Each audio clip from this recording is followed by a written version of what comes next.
Olá, amigos. Paz para todos nós. Vamos conversar a respeito de nós mesmos. É tão importante que a gente se conheça. Aliás, o Livro dos Espíritos, na resposta 919, faz esse convite. Conhece-te a ti mesmo. E por mais que a gente pense que se conhece, não dá para a gente dizer exatamente o que somos. André Luiz, num dos seus livros, fala a respeito daquilo que Allan Kardec diz que são os maiores empecilhos para a evolução espiritual do ser humano, que é o orgulho e o egoísmo. São duas pedras de tropeço na vida da criatura. E ele acrescenta os famigerados, os famosos que acompanham esses dois aspectos negativos. E aí ele cita uma série de aspectos negativos do nosso caráter, da nossa forma de ser, de existir. E entre esses famigerados que ele cita, ele fala da inveja. A inveja é alguma coisa muito complicada na vida do ser humano. Muitas vezes a gente diz assim, fulano é invejoso, mas nós não temos ideia de como ela se caracteriza. Ela é realmente, entre os famigerados, das mais subreptícias, porque muitas vezes ela está em nós e a gente não percebe. E a gente pensa que só os subalternos é que sentem inveja, mas não é assim não. Muitas vezes aqueles que têm muito, que têm situação econômica boa, que são bonitos, que são invejados por muitos, eles são invejosos também. E não percebem, e a gente também não percebe porque não imagina alguém que está numa situação tão privilegiada, no sentido social da vida, vai ter inveja? A gente pensa que não. Mas olha só o que aconteceu. Ainda falando sobre mediunidade e ainda chamando a atenção para Divaldo Pereira Franco, que é alguém que está passando pela vida deixando um rastro de luz e de perfume sobre a existência daqueles que puderam privar um pouco da sua companhia e ouvi-lo mais. E não só ouvir, mas permitir que as suas palavras penetrem o coração e modifiquem o sentido de vida de cada uma dessas criaturas que o ouvem. Uma ocasião, Divaldo estava no Rio de Janeiro e fez uma série de palestras, como ele fazia anualmente. E entre os locais que ele falava estava a Secretaria da Fazenda. Uma companheira que trabalhava ali conseguia um anfiteatro grande da secretaria, onde ele fazia as suas palestras. Era um salão comprido e o palco ficava no fundo. Nós entrávamos e geralmente Divaldo já estava lá, porque ele sempre chega muito cedo nas palestras dele. E nós chegamos e ficamos bem atrás, eu, o Sr. Guimarães e mais algumas pessoas amigas. O salão já estava cheio, já estava próximo de começar, e então ele fez a palestra e, como sempre, encantou os nossos corações. Não só pelas palavras, porque existem muitas pessoas que dizem coisas bonitas, todavia existe um elan, alguma coisa diferente, que parte da alma daquele que sente aquilo que está falando. Não é só ter uma boa memória, memorizarmos alguma coisa e dizermos de memória, mas é sentir, é ter algo mais dentro do coração. É como ter a embocadura do Evangelho, como ele disse uma certa ocasião. É falar com a alma, falar com o coração. Então, quando a pessoa ouve, ela se encanta com a palavra, mas ela é envolvida por essa vibração. E é isso que Divaldo sempre deixou. E quando ele terminou a sua palestra, ele foi atender as pessoas. E como sempre, aquela fila enorme. E como nós estávamos bem no fundo, a gente ficou esperando que ele terminasse de atender as pessoas e saísse para que nós o cumprimentássemos também. E foi o que ocorreu.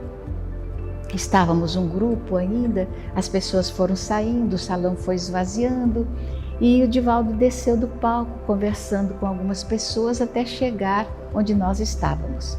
Mas estava acontecendo um fenômeno também que é peculiar na pessoa do Divaldo e na presença dele.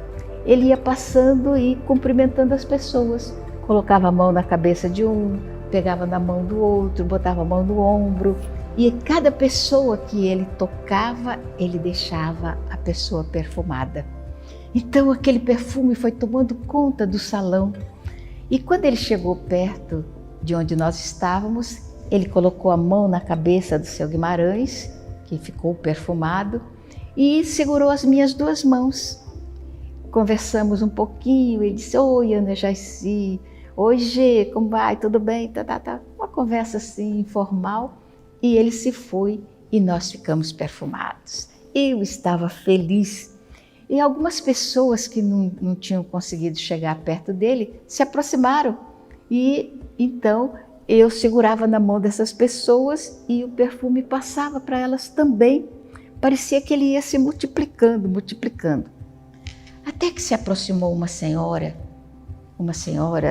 dessas da alta sociedade, essas camadas ricas e tal, um tanto e quanto diferente daquele grupo nosso.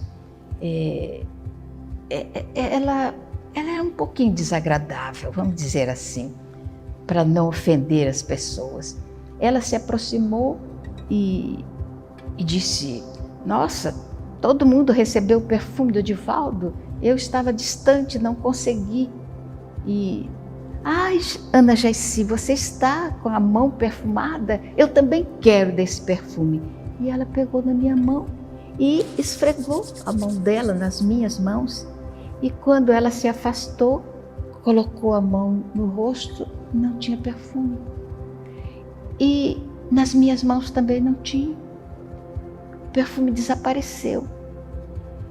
Me deu uma tristeza tão grande, eu falei: "Oh, meu Deus, o que é isso?"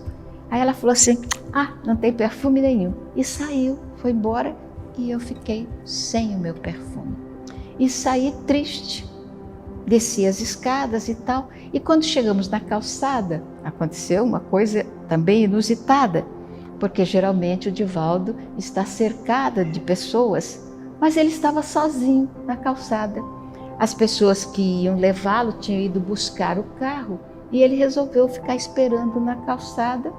E eu me aproximei junto com o Sr. Guimarães e ele estava ali. Olha só o que aconteceu. Ele olhou para mim e disse assim: "Ana Jaci, você está triste porque o perfume desapareceu, mas eu vou te devolver." E ele pegou as minhas mãos e o perfume voltou.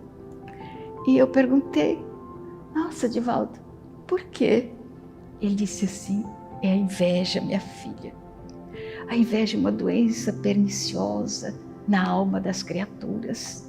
Quando ela aparece, as coisas boas desaparecem, porque é como uma nuvem que acompanha as pessoas invejosas, e essa nuvem espalha os miasmas deletérios que destrói as coisas boas, mas elas voltam."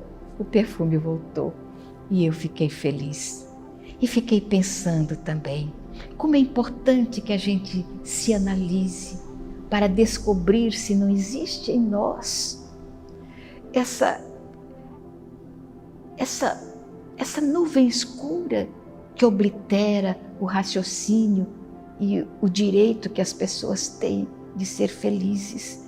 Porque a pessoa invejosa, ela sempre deseja denegrir e tirar a felicidade dos outros.